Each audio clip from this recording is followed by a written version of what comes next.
Hello and welcome to the Canaccord Coffee Break podcast. I'm Tom Willis. I'm stepping in for Jane Parry again as co-host to guide you through our usual deep dive into what's happening in the markets. Today, I'm joined again by Tom Hibbert, our Chief Investment Strategist. Morning, everyone. Morning, Tom. How are you? I'm not bad. I'm going off to Guernsey this afternoon I'm speaking at our annual conference on gold and currency debasement with Ned Naylor Leyland from Jupiter. So I'm looking forward to that. Fantastic. And all is well. Yeah, how are you? Brilliant. Yeah, good. Thank you. Quite busy. Not speaking on any conferences to do with gold, but I wish you well. Are you looking forward to that? Is that something that you talk about? I am, and we've spoken a bit about currency debasement, and that's not what the podcast is about, so I don't want to get derailed immediately. But it's a topic that I think is particularly interesting at the moment, given the fiscal trajectories of the developed world, and we're going into this new environment of fiscal expansion, which is quite interesting. Anyway, before we get too derailed, let's get into the podcast. Definitely. So, and our podcast each week is based on Tom's weekly markets review. We cut through the noise in a noisy industry, explain markets in simple terms, and help you feel informed and confident. So, hit follow on Spotify, Apple, your podcast platform of choice, so you never miss episodes. So, let's get into our episode this week. European and UK stocks hit new highs last week. Investors seem to be focusing on industrials, energy and materials sectors, what we call the old economy sectors. We called that the old economy sectors last week. Why are these UK and European stocks doing so well last week, and has that trajectory been the same for a while? Yeah, as you say, European and UK actually is pretty strong last year, but one of the key driving factors was that there was quite a lot of negativity priced in to the markets. Everything has been for a while about US tech, mega cap tech in particular. We're now seeing this rotation under the bonnet, and that's benefiting other markets, other sectors. And in the first point I'd highlight is just the starting valuations. So the European equity market at the end of the year, after quite a solid year of performance last year, still trading at about 16 times forward earnings. That's the share price divided by the expected earnings per share for the next 12 months. That's relative to the US market trading on about 22, 23 times forward earnings. And then the UK trading at about 14 times, significantly cheaper.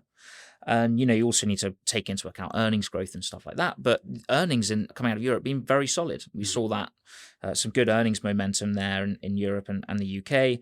Within the UK, I'd highlight those. It's got a lot of weighting towards those old economy sectors, materials, for example. So benefiting from that.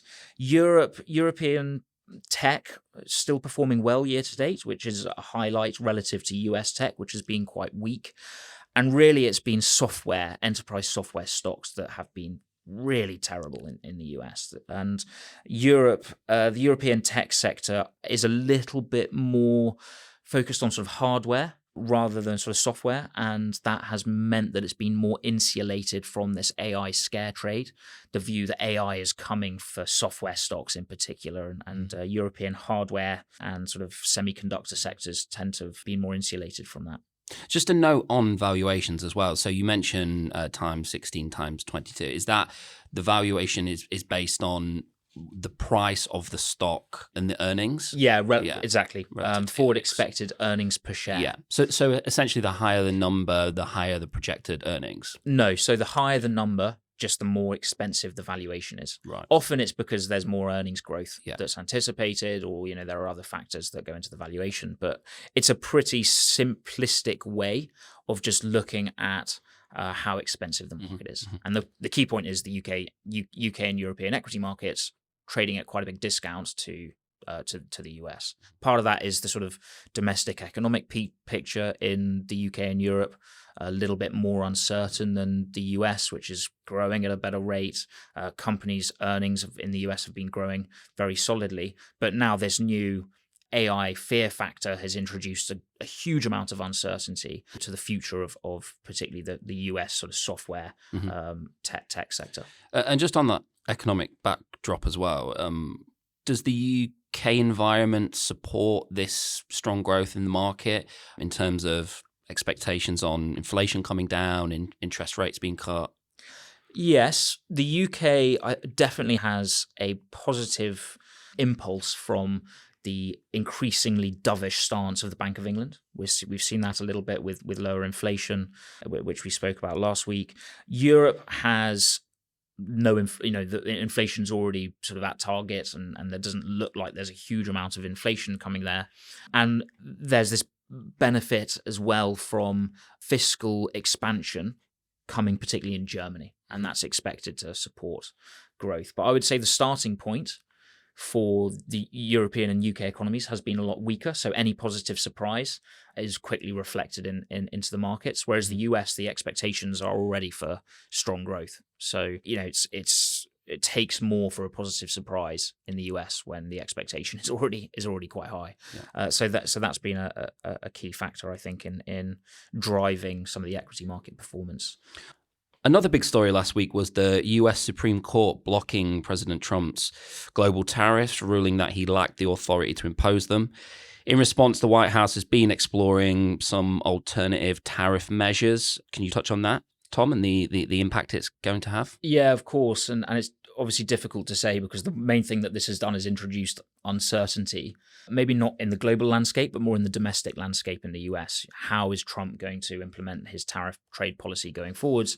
Where the US Supreme Court has struck down Trump's global sort of sweeping tariffs, reciprocal tariffs, the tariffs that were designed to sort of punish China for fentanyl trafficking, drug trafficking, things like that.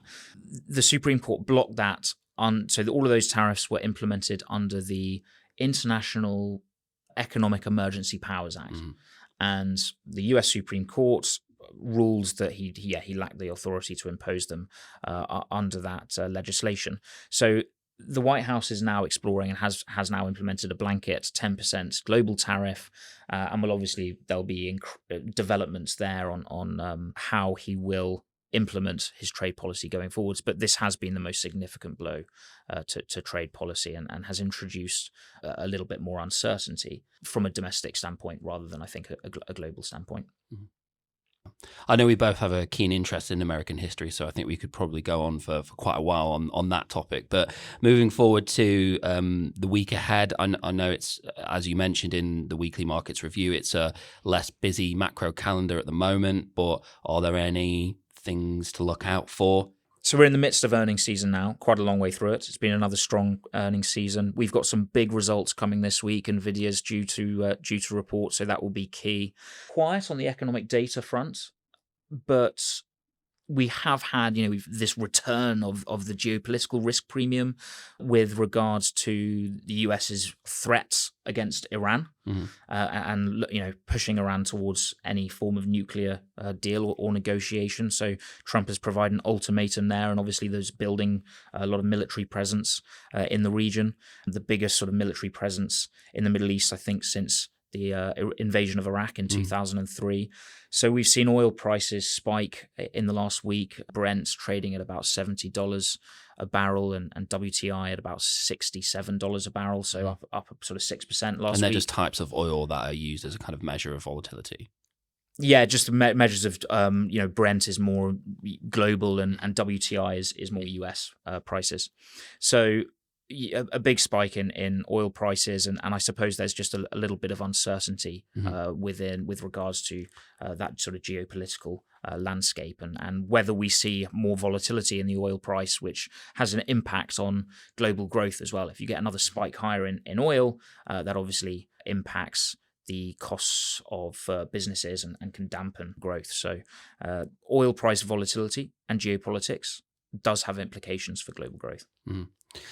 Okay, so if I sum up what is in my takeaway kind of called coffee cup, UK and European stocks are doing quite well, fueled by earnings and their relative valuations as investors rotate into old economy sectors. US trade worries ease slightly after the Supreme Court ruling, but Middle East tensions are still pushing oil prices high and volatility remains. So markets seem to be broadening, but risks clearly remain. Again, we would urge you, I think, Tom, to diversify, stay balanced, and keep an eye on global twists as well. Yeah, absolutely. Fantastic. Thank you for listening. Hit follow so you never miss an episode, as I said. Please do share your thoughts at coffeebreak@canaccord.com. And as always, stay invested, stay balanced, and stay on your toes. Thanks for listening, everyone. Investment involves risk. The value of investments and the income from them can go down as well as up, and you may not get back the original amount invested. Past performance is not a reliable indicator of future performance. The information provided is not to be treated as specific advice. It has no regard for the specific investment objectives, financial situation, or needs of any specific person or entity. It is accurate at the time of recording and is subject to change.